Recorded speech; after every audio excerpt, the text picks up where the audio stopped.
விளையாடும் திருவாய்களை பொத்திட்டு இருந்தீங்கன்னா நல்லா இருக்கும். கஷ்டம், சாப்பிட கூட வழி இல்லை. தமிழனுக்கு தமிழனை இறக்கம் இல்லாம அடிச்சிருக்கிறான்.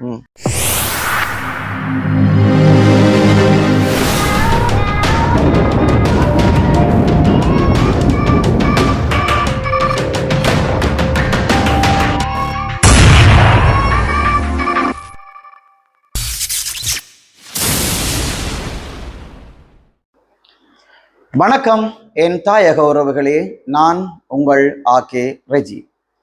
இன்றைய நாளிலே உங்களை இந்த மாலை பொழுதிலே உங்களை சந்திப்பதில் மிக்க மகிழ்ச்சி அடைகிறேன். பல நாளைக்கு பிறகு காணொளிகளை ஏற்றிக்கொண்டிருக்கின்றேன். அந்த ஏற்றிய பிறகு நம்முடைய உறவுகள் நல்ல ஒரு வரவேற்பையும் எனக்கு உரிய ஆதரவையும் தந்திருக்கிறீர்கள். அந்த வகையிலே உங்கள் எல்லோருக்கும் நன்றிகளை கூறிக்கொண்டு இன்றைய நாளிலே உங்களுக்கு தெரியும் நான் என்ன சொல்ல வரப்போகிறேன். இன்றைய நாள் எப்படியாக அமைந்திருந்தது, எல்லா ஊடகங்களிலும் என்று பேசும் பொருளாக இருப்பது என்ன என்றது உங்களுக்கு எல்லாருக்கும் தெரியும்.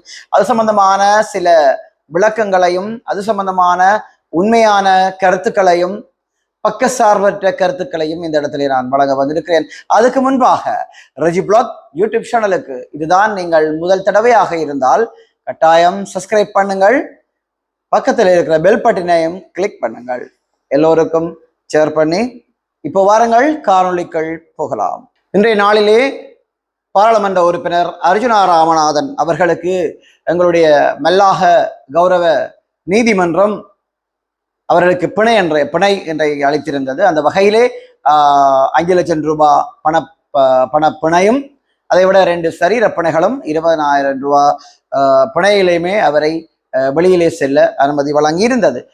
அதை விட உண்மைத்தன்மையாக நாங்கள் நடந்து கொள்ள வேண்டும் என்பதற்காக அவருக்கு பல கட்டுப்பாடுகளை விதித்ததாக அங்கிருந்து வரும் செய்திகள் கூறுகின்றன. அதை விட முக்கியமாக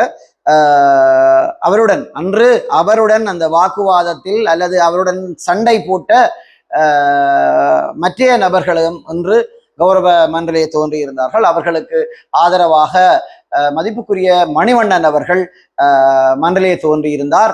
அந்த வகையிலே அதை நாங்கள் எடுத்து பார்ப்போமானால் அன்றைய நாளிலே அந்த பெண்மணி தன்னுடைய குழந்தை என்று சொல்லி தன்னுடைய பேரப்பிள்ளையை கௌரவ மன்றலே சொல்லியிருக்கின்றார், அது என்னுடைய குழந்தை என்று. ஆனால் கௌரவ மன்று அந்த குழந்தையையும் தடுப்பு காவலில் எடுத்து செல்லலாம் என்ற ஒரு முடிவை அன்று வழங்கி இருந்தது, அந்த தீர்ப்பை ஒன்றை அன்றை வழங்கி இருந்தது.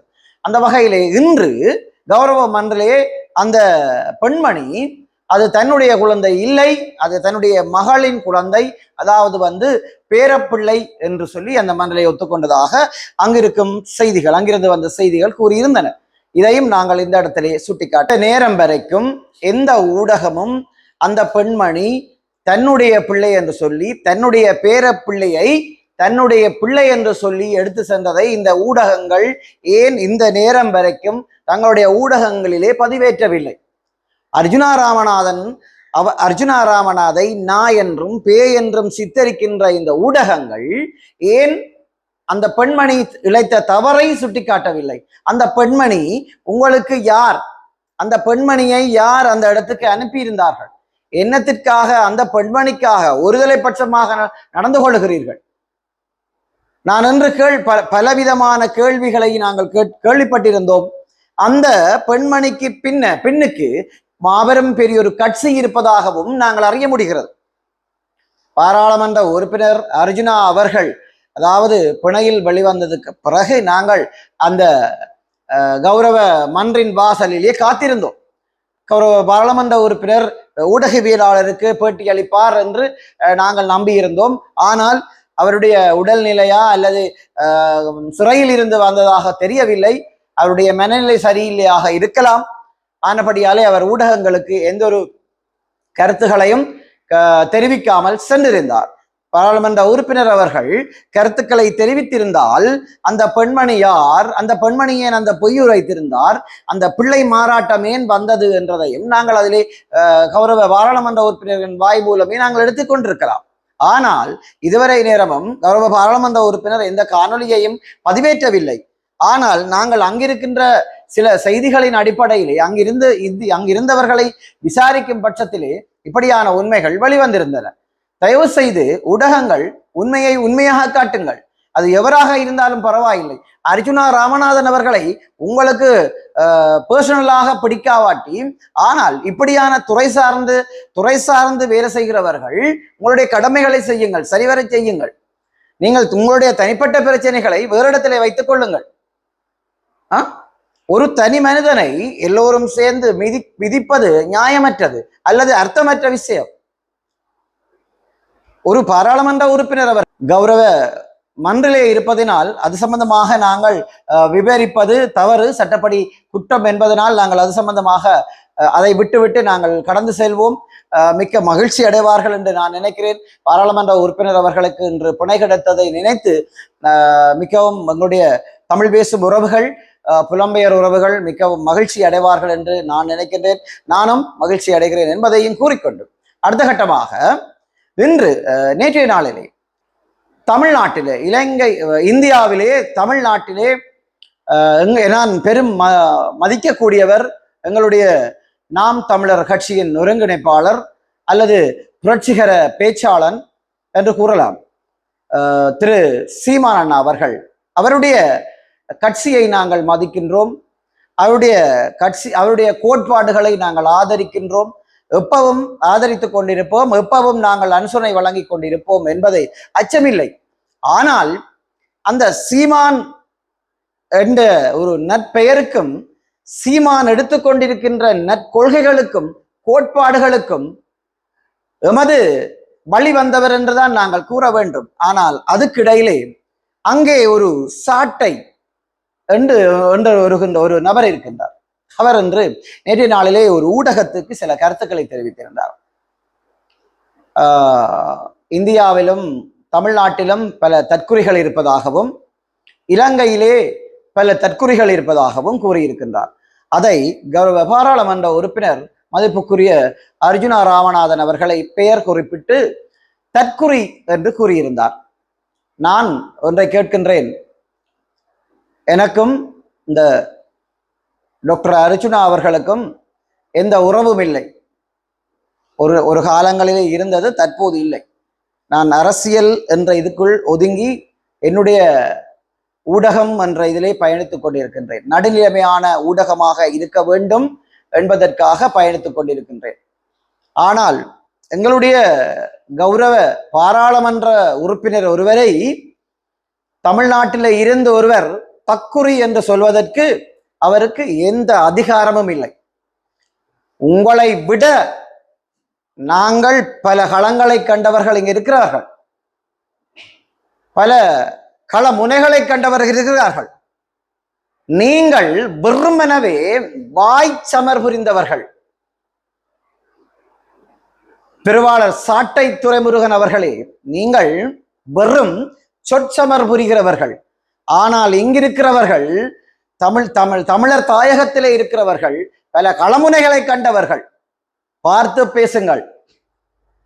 தற்குறி என்று சொன்னால், ஒரு அர்ஜுனா ராமநாதனை நீங்கள் தற்குறி என்று சொல்லி சொன்னால் இங்கிருக்கின்ற தமிழ் இளைஞர்கள் எல்லாரும் தற்குறிகளா? அல்லது அர்ஜுனா ராமநாதனை பாராளுமன்றம் அனுப்பியவர்கள் எல்லோரும் தற்குறிகளா? உங்களுடைய மரியாதையை கவனமாக வைத்துக் கொள்ளுங்கள். உங்களுடைய திருவாய்களை பொத்திட்டு இருந்தீங்கன்னா நல்லா இருக்கும்.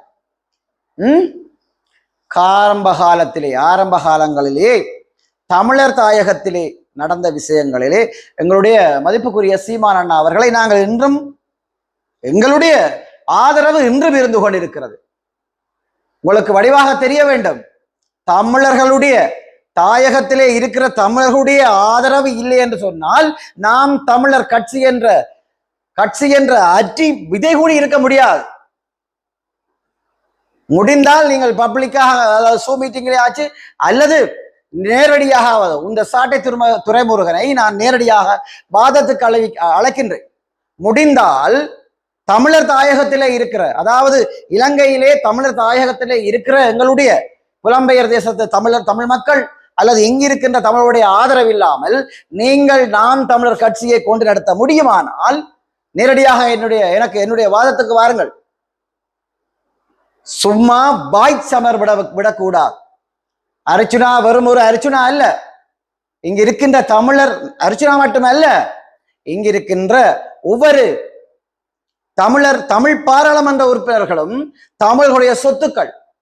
இங்க இருக்கின்ற ஒவ்வொரு தமிழ் மகனும் ஓட்டு போட்டு அவர்களை பாராளுமன்றம் அனுப்பி இருக்கிறார்கள். நீங்கள் அதில் மேசைக்கு முன்னாலே குந்தி இருந்து கொண்டு அவரது தக்குறி, அவர் ஒரு மனநிலை பாதிக்கப்பட்டவர் என்று கூறுவதற்கு உங்களுக்கு எந்த அருகதையும் இல்லை. சாட்டை துரைமுருகன் அவர்களே, எச்சரிக்கையாக சொல்லுகின்றோம், உங்களுடைய திருவாயை பொத்திட்டு இருந்தால் மிகவும் நல்லது. இன்று நான் மதிப்புக்குரிய நாம் தமிழர் கட்சியின் ஒருங்கிணைப்பாளர் திரு சீமான் அண்ணா அவர்களுக்கு ஒரு வெளிப்படையான ஒரு செய்தியை இந்த இடத்திலே விட்டு செல்லுகின்றேன். இந்த நாம் தமிழர் கட்சியானது பெருமெடுப்பிலே பெரு வெற்றியை சந்திக்க போவது உண்மை. ஆனால் ஒரு நாள் இல்லை, ஒரு நாள் நீங்க எழுதி வைத்துக் கொள்ளுங்கள், இந்த சாட்டை துரைமுருகனாலே திருவாளர் சீமான் அவர்களுக்கு பெரிய பிரச்சனை வரும். அதுல எந்த விதமான மாற்று கருத்தும் இல்லை. சாட்டை துரைமுருகன் சீமானுக்கோ அல்லது நாம் தமிழர் கட்சிக்கோ உகந்தவர் அல்ல. நாம் தமிழுடைய கோட்பாட்டுக்கு கீழ் பயணிக்கக்கூடியவரும் அல்ல. உண்மையிலே அவர் அதிலே குறிப்பிட்டிருக்கின்றார், தமிழர் தேசிய தலைவர் என்று குறிப்பிடுகிறார், பிறகு புலிகள் என்று குறிப்பிடுகிறார். சாட்டை துரைமுருகனார்களே, எந்த புலிகள், எந்த காட்டுக்குள் இருந்த புலிகளை கூறுகிறீர்கள் நீங்கள்? தமிழீழ விடுதலை புலிகள் என்று மரியாதையாக கற்றுக்கொள்ளுங்கள். தமிழீழ விடுதலை புலிகள் என்று வடிவாக பேசுங்கள். நாங்கள் தமிழர் தாயகத்திலே இருந்து வடிவாக பேசுகிறோம். அதே என்ன புலிகளை பற்றி பேசினார் பாராளுமன்ற உறுப்பினர் கௌரவ அர்ஜுனா ராமநாதன் என்று திரு சீமான் அவர்களுக்கும் இந்த நேரத்திலே கூறிக்கொள்வது இதுதான், சாட்டை திரைமுருகனாலே ஒரு நாள் இல்லை ஒரு நாள் எழுதி வைத்துக் கொள்ளுங்கள். இந்த நாம் தமிழர் கட்சிக்கும் நாம் தமிழுடைய கோட்பாட்டுக்கும் பெரும் ஒரு வினை இருக்கிறது, பங்கம் விளைவிக்கக்கூடியதாக இருக்கிறது. அல்லது உங்களோட பாசையிலே, லோக்கல் பாசையிலே சொல்ல போனால் முதுகில் குத்துவார் ஒரு நாள். அதில் எந்த விதமான மாற்ற கருத்தும் இல்லை. எழுதி வைத்துக் கொள்ளுங்கள். தலைவர், அதாவது எங்களுடைய தேசிய தலைவரை பற்றி பாராளுமன்றத்திலேயே அவர் அர்ஜுனா ராமநாதன் அவர் பேசியதாக கூறியிருக்கின்றார். உங்களுக்கு தெரியுமா, நாங்கள் இந்த தமிழர் தாயகத்தில் இருந்து கொண்டு இன்றும் எங்களுடைய தமிழ் மக்களுக்கான குரல் ஒலித்துக் கொண்டுதான் இருக்கிறது. உங்களை மாதிரி அல்ல. நான் குறிப்பிடுகிறது என்னுடைய தொப்புள் கொடி உறவுகளை அல்ல, இந்த சாட்டை துரைமுருகன் மாதிரியான சில, நான் எங்களை கதைக்க வைக்காதீர்கள். உங்களை மாதிரி எங்களாலேயும் சொல்ல முடியும், நீங்கள் எங்களை ஒன்றும் முடியாது. உங்களுக்கு என்னென்ன இருக்கோ அதெல்லாம் எங்களுக்கு இருக்கு. நாங்கள் பல பல பல முனைகளை கண்டு வந்த நாங்கள், பல பேரை, உங்களை மாறி பல பேரை கண்டு வந்த நாங்கள். தயவு செய்து இந்த தக்குறி என்றது அது உங்களிடத்திலே வைத்திருக்கள். அதில் குறிப்பிட்டிருக்கிறார், அந்த அறிவிப்பாளர், ஒரு ஊடகத்தை நடத்துகின்ற ஒரு அறிவிப்பாளருக்கு ஒரு ஊடகத்திலே எப்படி நாகரிகமாக பேச வேண்டும் என்றது வாருங்கள் நாங்கள் கற்றுத்தருகிறோம். ஒரு அறிவிப்பாளர் ஊடக நாகரிகம் இருக்க வேண்டும். நான் நினைத்தால் கூடி சொல்லலாம், அந்த ஊடகவியலாளர் ஒரு தற்குறியன்னு சொல்லலாம், மன்னித்துக் கொள்ளுங்கள். ஆனால் நாங்கள் அப்படி சொல்லவில்லை, சொல்லவும் மாட்டோம். ஆனால் நீங்கள் அந்த ஊடக, அதாவது நான் நினைக்கிறேன் அந்த ஒருங்கிணைப்பாளர் என்று நினைக்கிறேன், அந்த ஊடகவியலாளர் கேட்கிறாள், ஓ தற்குறியா, இலங்கையிலும் ஒரு தற்குறியான்னு. ஏன் உங்களுக்கு வேற சொற்கள் இல்லையா? தமிழிலே 1000 சொற்கள் இருக்கிறது. நீங்கள் தானே சொல்லுகிறீர்கள் தமிழர், அதாவது நாம் தமிழர் கட்சியிலேயே தமிழ் வார்த்தைக்கு நாங்கள் முதலிடம் கொடுக்கிறோம். தமிழ் என்று கூறுகிறீர்கள். தற்குறி எங்கே இருந்து வந்தது? தற்குறி என்ற வசனம் எங்கிருந்து வந்தது? இதை உங்களது ஒருங்கிணைப்பாளர் சீமானிடம் கேட்டு அறியுங்கள். திருவாளர் சாட்டை துரைமுருகன் அவர்களே, அந்த ஊடகத்துக்கும் நான் எச்சரிக்கிறேன். அர்ச்சுனா தற்குறியா?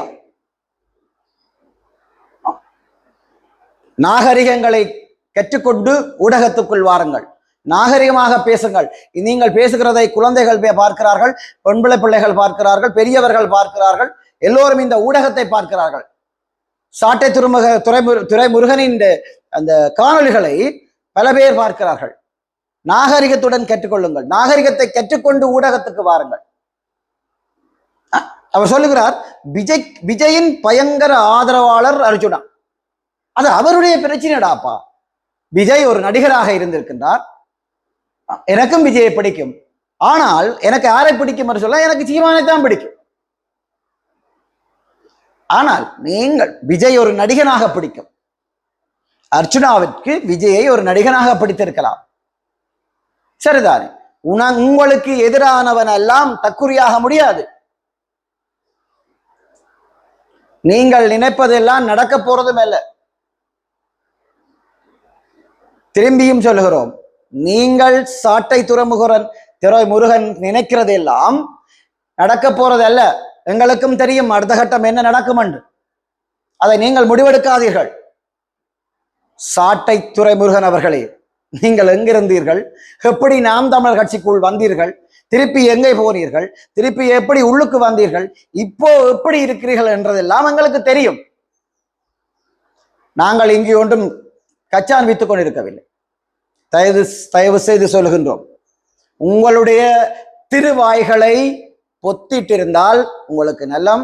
உங்களுடைய அரசியல் அடுத்த கட்ட அரசியல் நகர்வுகள் நல்லதாக அமையும். அதை விட்டுவிட்டு இலங்கையில் இருக்கின்ற அர்ஜுனாராமன் அதை தக்குறுதி என்றதையும், அவர் ஒரு ஊடகம், இவர் ஒரு சாட்டை துறைமுகம் பெரிய ஒரு ஊடகத்தை வழிநடத்திக் கொண்டிருக்கின்றார், ஒரு பேச்சாளர் என்று சொல்லிக் கொண்டிருக்கின்றார். ஆனால் அதாவது எங்களுடைய கௌரவம் அன்று அர்ச்சுனா ராமநாதன் அவர்களுக்கு 2 நாள் தடுப்பு காவல், அதாவது 2 நாள் தான் தடுத்து வைத்திருந்தார்கள். அவர் சொல்லுகிறார் என்ற அந்த ஒரு ஊடக பேட்டிகளை கூறுகிறார், 15 நாள் அவரை தடுத்து வைத்ததாக. ஒரு பொய்யான, ஒரு பொறுப்பற்ற, ஒரு நிதானமற்ற சொல்லையும் அநாகரிகமற்ற சொல்லையும் நீங்கள் ஊடகங்களிலேயே கதைத்தவர்கள். நான் கேட்கிறேன், இதுதான் உங்களுடைய தமிழர், அதாவது நாம் தமிழர் கட்சியின் கோட்பாடா? அல்லது இதைத்தான் உங்களுடைய நாம் தமிழர் கட்சியின் சீமானவர்கள் சொல்லிக் கொடுத்தாரா? ஊடகத்திலே போய் அர்ச்சுனாவை தற்கொலை என்று பேசுங்கள் என்று சொல்லி திரு சீமான் அவர்களை நீங்கள் இதைத்தான் சாட்டை துரைமுருகனுக்கு கூறியிருக்கிறீர்களா? இனிவரும் அதாவது உங்களுடைய நிறைய படைகளையும் நிறைய ஒவ்வொரு நிறுவனங்கள், அதாவது என்னன்னு சொல்லுகிறது, நிறைய இதுகளை உருவாக்கி கொண்டிருக்கிறீர்கள். இளைஞர் பாசறை என்று உருவாக்குறீர்கள், அந்த பாசறை இந்த பாசறை என்று நிறைய பாசறை உருவாக்கியிருக்கிறீர்கள். இதைத்தான் நீங்கள் கற்றுக் கொடுக்கிறீர்களா? இனிவரும் எங்களுடைய அடுத்த தலைமுறைக்கு இதைத்தான் சொல்லிக் கொண்டிருக்கிறீர்களா? இலங்கையில இருக்கிறவன் எல்லோருமே தற்குறி என்று. இறுதியாக சொல்லுகிறோம், முடிந்தால் சாட்டை துரைமுருகன் அவர்களே, இது என்னுடைய தொலைபேசி இலக்கங்கள் எல்லாம் இந்த இடத்துல இருக்கிறது. முடிந்தால் நேரடியான விவாதத்துக்கு வாருங்கள், நாங்கள் காத்திருக்கின்றோம். உங்களுடன் மோதுவதற்கு காத்திருக்கோம். ஆனால் நீங்கள் எங்களுடன் மோதுவதற்கானவர்கள் அல்ல. நாங்கள் பல மோதல்களை கண்டு வந்துறாங்க. நீங்கள் வெறுமனவே யாரோ ஒருதனுக்கு பிறகு யாரோ ஒருதன் போடுற எலும்பு துண்டுக்கு வாலாட்டுகிறவர்கள். நீங்கள் படுகிற வார்த்தைகளை அவதானமாக விடுங்கள். இது அர்ச்சுனாவுக்கு அல்ல. அர்ச்சுனாவில் இன்னும் எங்களுடைய தமிழர் தாயகத்தில் இருக்கிற ஒரு தமிழ் பாராளுமன்ற உறுப்பினரை எவன் கதைத்தாலும் நாங்கள் வருவோம், நாங்கள் கதைப்போம், நாங்கள் இருக்கிறோம். உங்களோட வேலையை நீங்கள் பாருங்கள். நீங்கள் என்னத்தை வெட்டி கிழிச்ச நீங்கள்? இப்ப 2 நாளைக்கு முதல் எங்களுடைய கடல் பரப்பிலே எங்களுடைய அதாவது பலாலியை சேர்ந்த ஒரு இளைஞன் எங்களுடைய தமிழர் பிரதேசத்திலே, அதாவது பலாலியில இருந்து 15 கிலோமீட்டர் தூரத்திலே இந்திய தமிழ்நாட்டு இளைஞர்களால் பிடித்து செல்லப்பட்டிருக்கின்றார். அங்கே கொடூர சித்திரவதைக்கும் பிறங்கத்தியாலே அடிக்கப்பட்டிருக்கிறார். மண்டையிலே 28 தையல் போட்டிருக்கிறது. தற்போது அரச வைத்தியசாலையில் சிகிச்சை பெற்று வருகிறார். இந்திய ஊடகம் எதுவும் எந்த நடவடிக்கை எடுக்கவில்லை. இந்திய சட்டத்துறை இதுவரைக்கும் எந்த நடவடிக்கையை எடுக்கவில்லை. என்னத்தை கிழிச்சியல் நீங்கள்? நாம் தமிழர் சொல்லிக் கொண்டிருக்கிறீர்கள், அல்லது தொப்புள் கொடி உறவு என்று சொல்லிக் கொண்டிருக்கிறீர்கள். ஒருதனாச்சு ஒரு கண்டனம் தெரிவித்தீங்களா இந்த நிமிஷம் வரைக்கும்?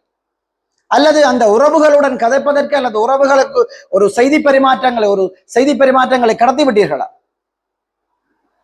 இதுதான் நீங்கள் தொப்புள் கொடி உறவுகளுக்கு கொடுக்கிற மரியாதையா? பிள்ளைகள் எப்படியாக இருக்கட்டும், அவர் பிழை விட்டிருக்கலாம் அல்லது பிழை விடாமல் இருக்கலாம். 15 கிலோமீட்டர் சொன்னால் அது எங்களுடைய கடல் மைல், எங்களுடைய பிரதேசம். அது இலங்கைக்குரிய இடம். நீர் என்னத்துக்காக 15 கிலோமீட்டர்கள் வந்தாய்? நீ வந்தது தப்பில்லை, அவன் ஏறினது தப்பா உனக்கு. ஆனா நான் என்று நேரடியாக அந்த குடும்பத்துடன் நான் நேரடியாக போய் கதைத்திருந்தேன். அவர்களிடமும் சில கேள்விகளை கேட்டிருந்தேன். அவர்கள் கூறிய பதில்கள் இந்த வீடியோவில் இணைக்கப்படும், அதையும் கேட்டுக்கொள்ளுங்கள். உங்களோட உங்க பேர் என்ன? தயானாஸ் கார்த்தியா.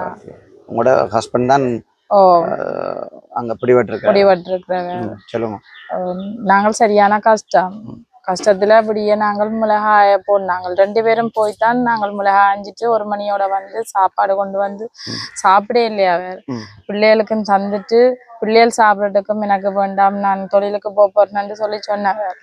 அப்ப அதுக்கு பிறகு தொழிலுக்கு தான் போயிட்டார். தொழிலுக்கு 3-3:30 போக வைக்கல. போனவேல் முடிய வரையே இல்லை, சாப்பிட இல்லையாண்டு விட்ட சாப்பாடும் செய்து வச்சு கொண்டு பார்த்து கொண்டிருந்தான். வரவே இல்லை. அதுக்கு பிறகுதான் தம்பியாக்கள் 2 பேரும் வந்து மாமாவை காணலையாண்டு. அப்ப அவையெல்லாம் சொன்னது இப்படி மாமா பசியில இப்படி சாப்பாடு கேட்டதாக சொல்லி சொன்னவையார். கேட்டதுக்கு பிறகு மாமாவை அடிச்சு ஏத்தி கொண்டு போயிட்டு வந்து சொல்லவையார். அப்படி கட்டி அடிச்சப்பல மாமா செத்து போனானோ தெரிய இல்லை என்று சொல்லி சொன்னேன். இப்ப அங்கிருந்து தகவல் வந்ததுக்கு பிறகுதான் எங்களுக்கு தெரியும் இப்படி என்று சொல்லி இப்ப ஹாஸ்பிட்டல்ல இருக்கிறார். அவரை எங்களுக்கு மீட்டு தாங்க. நீங்க தமிழ்நாட்டில் இருக்கிற எங்களுடைய தொப்புள் கொடி உறவுகளுக்கு என்ன சொல்லுவீங்க? தொப்புள் கொடி உறவுன்னு சொல்ல முடியாது. என்னென்ன காட்டு மிராண்டி மாதிரி எல்லாம் அடிச்சிருக்கிறாவே, மனிதாபிமானம் அடிப்படையிலேயாவே நடந்திருக்கிறான். கட்டி போட்டவன இருந்தாலும் அடிக்கிறாதானே கட்டி போட்டவன இட்டக்கம் இல்லாமல் மண்ண 25 தையல் போல குடிய அளவுக்கு தலையாவே அடிச்சிருக்கிறான். என்னன்னு தொப்புள் கொடி உறவுன்னு என்னன்னு சொல்றான்? இவரக்கவே இல்லை வேலைக்கு. அவையிலே ஒரு அம்மா தான் வந்து பெற்றது. இவரே ஒரு அம்மா தானே 10 மாதம் வந்து பெற்றது. இவரக்கம் இல்லாம நடந்திருக்கு. நம்ம அவரை எப்படி என்னாலும் எங்களை. நீங்கள் பார்த்தீங்களா அவருக்கு அடிச்சது? நேர வச்சு அடிச்சேன். என்னத்தால அடிச்சவ? பெரிய வேப்பு கத்தியால முதுகுல இந்த பின்பக்கத்தால அடிச்சேன். முதுவாதான் பெரிய குற்றவாளிலாம் அப்படி நாங்க நினைச்சா செத்துட்டாருன்னு தான் நாங்க நினைச்சாங்க. இந்த கீழே மயங்கி விழுந்தோன்னா போட்டு அடிக்கிறேன் தடியராட பெரிய இந்த பெரிய குற்றனோட அடிக்கிறேன். நாங்கள் அளவழிக்கிட்டோம். விடுங்கோண்டு முடியல. சாப்பாடு தான் வந்துட்டு அவையெல்லாம் கை கொடுத்து ஏத்தினேன். தடி மாமா ஏறி இருக்க மாட்டேன். நான் மாமா பிடிக்கிறதுக்கு தான் நான் போட்டு. நீங்கள் சாப்பாட்டுக்காகத்தான் மறைச்சு கேட்டீங்க? சாப்பாடு ஒன்றுக்கும் கேட்கல. இந்த நாங்கள் போனது தூண்டி போட, அதுக்கு தான் போனாங்க. நான் தோட்ட வேலையை போயிட்டு தான் போனாங்க. அவன்றைக்கு ஒரு சாமான ஒன்று மடுக்க போயில. அப்ப சாப்பாடுக்கு தான் அவன் மாமா பிடிச்சி அடிச்சு நினைச்சாங்க. மாமா செத்துட்டாருன்னா வந்தனாங்க. அப்படியே பார்க்கத்தான் எங்களுக்கு தகவல் வந்தது கரையில உயிரோடு இருக்கிறாரு.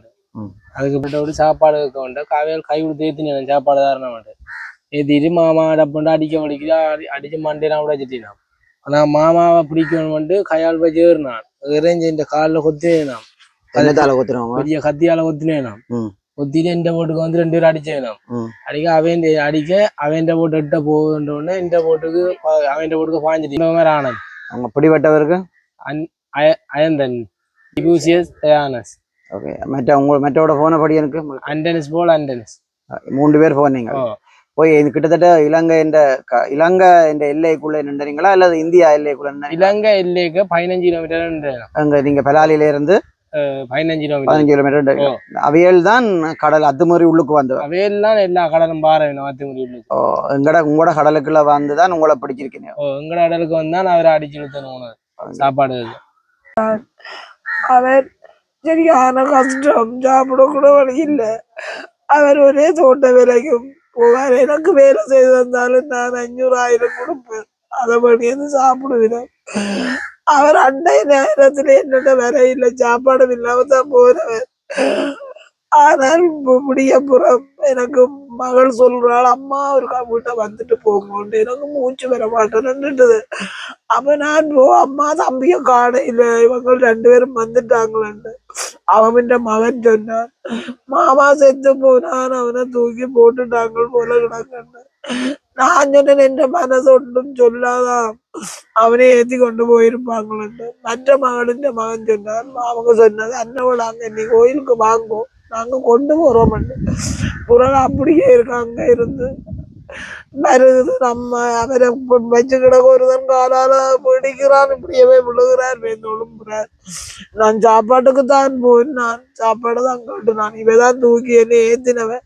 அதுக்கு பிறகு கட்டி போட்டு நான் மலமலன்னு அடிச்ச வேற ஒன்றும் தெரியாதுன்னு அவர் சொல்றார். நாங்கள் அதை பார்த்து ஒரே அழுகையும் கண்ணீரும் சோறு கூட உள்ள கூட வைக்காம தேத்தன் கூட குடியாம இருக்கிறோம். தாழ்வுடன் உங்களை கேட்குற என்ன பிள்ளை என்னிட கொண்டு வந்து தாங்க விட்டு இதுவரை நேரமும் இவ்வளவு நேரமும் ஆகியும் அதாவது எங்களுடைய கடல் தொழில் அமைச்சோ அல்லது நீரியல் வளத்துறையோ உங்களிடம் வந்து ஏதாவது இது சம்பந்தமாக விசாரித்து சென்றார்களா? ஒண்ணுமே விசாரிக்க அவையெல்லாம் வருவாங்க, ஒண்ணுமே விசாரிக்க எங்கெல்லாம் மதங்களுக்கு இப்படி ஆறுதலை சொல்றேன். அவருக்கு தனக்கு பசித்ததாகவும் சாப்பாடு கேட்பதற்காகத்தான் கை கொடுத்து ஏற்றியதாகவும் உறவுகள் அவருடைய உறவினர் அதாவது மனைவி அவருடைய தாய் கூறுகிறார். நேரிலே சென்ற ஒரு இளைஞனும் கூறியிருக்கின்றார். அந்த இளைஞனுக்கு இவர்கள் கத்தியாலே கொத்தி இருக்கிறார்கள். கிட்டத்தட்ட ஒரு 7-8 தையல் போடக்கூடிய அளவுக்கு இருக்கிறது. நீங்கள் அந்த இளைஞனை சிறைப்பிடித்துக் கொண்டு போயிருக்கிறீர்கள். அதைவிட இலங்கையர்கள் எல்லாரும் கடல் கொள்ளையர்களா? உங்களுக்கு வெக்கமா இல்லை இதை சொல்றதுக்கு? உங்களுக்கு இது சொல்ல வெக்கமா இல்லையா? ஒரு இளைஞனை பிடித்து கொண்டு போய் நீங்கள் அவ்வளவு பேரையும் சேர்ந்து அடிக்கிறீங்கள். கையிலேயும் காலையும் கட்டப்பட்டிருக்கிறது. அதை காணொளி வடிவாக எடுத்து வீடியோக்களை பதிவேற்றிருக்கிறீர்கள். எங்கையா போனீர்கள் நாம் தமிழர் உறவுகள்? இப்படியான வேலைகள் என்னுடன் இப்பவும் அதாவது நாகப்பட்டின உறவுகள் என்னுடன் தொடர்பு இருக்கிறார்கள். அதைவிட இன்னும் பலர் உறவுகளோடு தொடர்போடு இருக்கிறீர்கள். அவர்களுக்கும் ஒரு தாழ்மையான வேண்டுகோளை நிறைவேற்றி கூறுகிறேன். எல்லோரும் மனிதர்கள் என்ற முறையிலே அவர்களை நடத்துங்கள். எதிரி என்றாலும் அதாவது யுத்தகலத்திலே எதிரி சரணடைந்தால் கூடி அவனை எதிரியாக மதிப்பதுதான் ஒரு மனுஷத்தன்மையாக இருக்கிறது. அது ஒரு சட்டமமாகவும் இருக்கிறது. தயவு செய்து இதுகளை கடைபிடியுங்கள். சரிபலைக்கு அப்பால் மனிதநேயம் மற்றும் தேவை என்பதை கூறிக்கொண்டு என்னுடைய உறவுகளிடமிருந்து விடைபெறும் நான் உங்களுடைய ஆர்கே ரஜி. இனி ஒரு வீடியோவில் சந்திப்பேன். நன்றி.